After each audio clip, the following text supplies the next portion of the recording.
Thiruvananthapuram general ആശുപത്രിയിലെ ചികിത്സാ പിഴവിൽ doctor Rajeev കുമാറിനെതിരെ കേസെടുത്തു. രാജീവ് കുമാർ മാത്രമാണ് നിലവിലെ പ്രതി. എഫ്ഐആർ രജിസ്റ്റർ ചെയ്യാനുള്ള നടപടികൾ ആരംഭിച്ചു. മൊഴിയെടുപ്പ് പൂർത്തിയായിട്ടുണ്ട്. വിവരങ്ങളുമായി പ്രശാന്ത് ശങ്കരമംഗലത്ത് ചേരുന്നുണ്ട്. പ്രശാന്ത്, എന്തായാലും കേസെടുത്തിട്ടുണ്ട്. എന്തൊക്കെ വകുപ്പുകളാണ് ചുമത്തുക? മറ്റ് വിവരങ്ങൾ.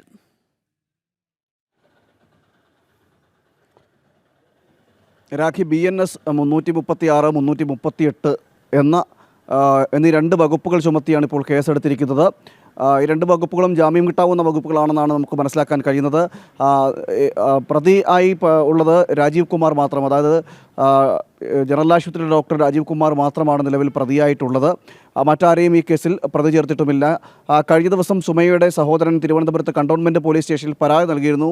ആ പരാതിക്ക് ശേഷം ഇന്ന് മൊഴിയെടുപ്പ് അടക്കം നടക്കുകയും ചെയ്തിരുന്നു. സുമയ്യയുടെ മൊഴി വിശദമായിട്ട് പോലീസ് രേഖപ്പെടുത്തി. ആ മൊഴിയുടെ കൂടി അടിസ്ഥാനത്തിലാണ് ഇപ്പോൾ കണ്ടോൺമെൻറ്റ് പോലീസ് കേസെടുത്ത് നടപടികളിലേക്ക് കടന്നിരിക്കുന്നത്. FIR അടക്കമുള്ളവ ഇട്ടുകൊണ്ട് ഉള്ള നടപടിയിലേക്ക് കടക്കുകയും ചെയ്യും. മാത്രമല്ല, ഈ രാജീവ് കുമാറിനെ മൊഴിയെടുക്കുന്ന അടക്കമുള്ള നടപടികളിലേക്കും പോലീസ് ഇനി കടക്കുകയും ചെയ്യും. ആരോഗ്യവകുപ്പിൻ്റെ ഭാഗത്തു നിന്നും യാതൊരുവിധ നടപടികളും ഉണ്ടായില്ല. അതുകൊണ്ടാണ് തങ്ങൾ നിയമ നടപടിക്ക് പോകാൻ ഒരുങ്ങിയത് എന്നാണ് ഇപ്പോൾ സുമയ്യയും സുമയുടെ ബന്ധുക്കളും പറയുന്നത്. അതായത് വലിയ രീതിയിലുള്ളൊരു ചികിത്സാ പിഴവ് ആശുപത്രിയുടെ ഭാഗത്തുണ്ടായിട്ടുണ്ട്, ഡോക്ടറുടെ ഭാഗത്തുണ്ടായിട്ടുണ്ട്.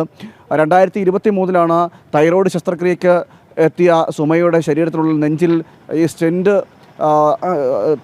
അകപ്പെടുന്ന ഒരു സാഹചര്യം ഉണ്ടാകുന്നത്.